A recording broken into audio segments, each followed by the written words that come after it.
We're going to look at the underlying cause of the latest hyperinflationary move up in the stock markets, and that's been the Fed. The Fed, of course, is essentially the cause of the entire rise in the stock market since 2007, 2008, the financial crisis. They've been pouring trillions of dollars into their buddies on Wall Street. The S&P 500 to a new high.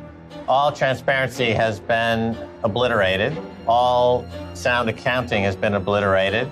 All economic policy that is tied to any economic school that makes any economic sense has been ignored and obliterated. The rule of law has been obliterated.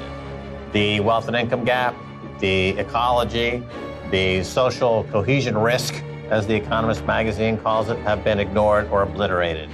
Everything having to do with a sound society is being ignored to get a number to a higher level.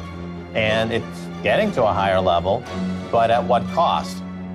The cost is going to be catastrophic. When do you see a rate cut? You're arguing a rate cut. Most people are arguing nothing and then a rate hike.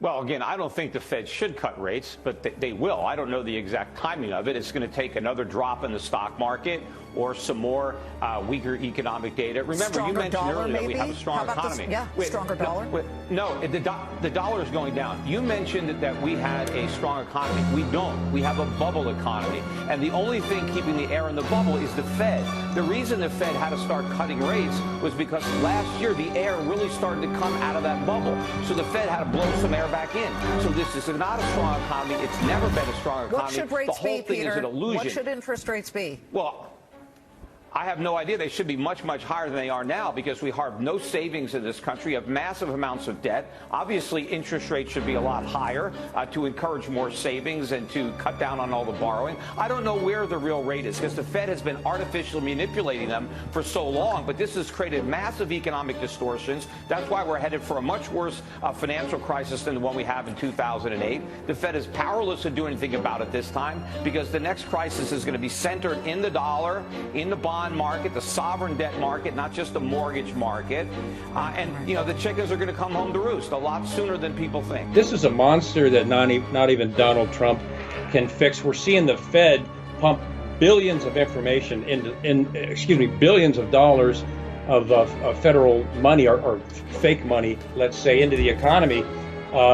60 billion a month, and now 500 billion that just pumped in here at the end of the year. That is a red flag. That is a sign that the Fed knows something is seriously wrong with the economy or where it's heading. So despite the incredible advancement that Trump has made, he can't fix the monster and the $22 trillion now debt that we have, and of course the other 23 million that's missing, but 21 trillion missing. 21 trillion that's missing, so it's double what people think. It's not just 22 trillion, but Trump has got China to the trade talk table, which is phenomenal, remarkable. What he's done to the jobs and everything else is fantastic, but he cannot stop the monster that he inherited. And the fact that the Fed's pumping 60 billion a year, 60 billion a month into the economy, and now 500 billion with the B they just pumped it into the economy shows that something very serious exists in terms of our economic future. And people, you know, as much as we all love the president and support the president, people have got to take this seriously, that we are in kind of a burgeoning, we're in a burgeoning economic crisis because of the debt we're in. And these are red flags that the Fed is putting up that are hard to ignore. They're apparently trying to stop defaults. Yeah. I mean, yeah. What else would they be doing? I mean, they're trying to keep bonds and debt from defaulting. That's exactly what they're doing. They're trying to prevent these defaults, and that's what the debt would do, is cause the United States to start defaulting on the money that it owes to China and other countries. So, and that would be a financial catastrophe for the United States. So just in my view, what the Fed is doing here by pumping these billions into the economy is trying to prevent that from happening. And now we understand that China has 20,000 tons of gold they've amassed. They've met with Russia.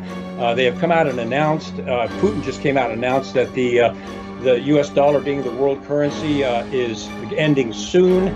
China and Russia have entered into an agreement to no longer recognize the U.S. dollar as the world reserve currency.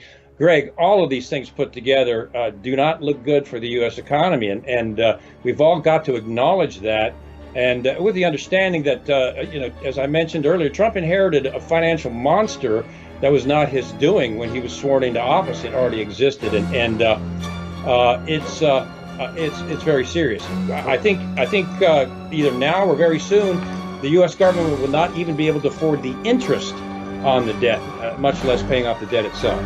Start off with this market. Okay, so we got this nothing short of miraculous, because it's completely fake, non-farm payroll number today. And if you're following the mainstream channels, I mean, they are in orgasmic state to the highest order. It's like a constant orgasm. And they are pushing the lie, the narrative that, our economy is as strong as it's going to get, firing all cylinders, and a whole bunch of other things. They even started, and I said it was going to happen earlier. I said, watch what they're going to do. They're going to start floating out whoever to push the narrative home that our economy is doing great, firing on all cylinders. Well, guess who reared his ugly head? Larry Kudlow himself. Yeah, Larry Kudlow came out, like clockwork. This is what they do. It's the Communist Manifesto. Remember that. The Communist Manifesto. They are trying to keep people programmed and brainwashed, and it's the same playbook since the beginning of time on the people. This number is garbage, completely fake.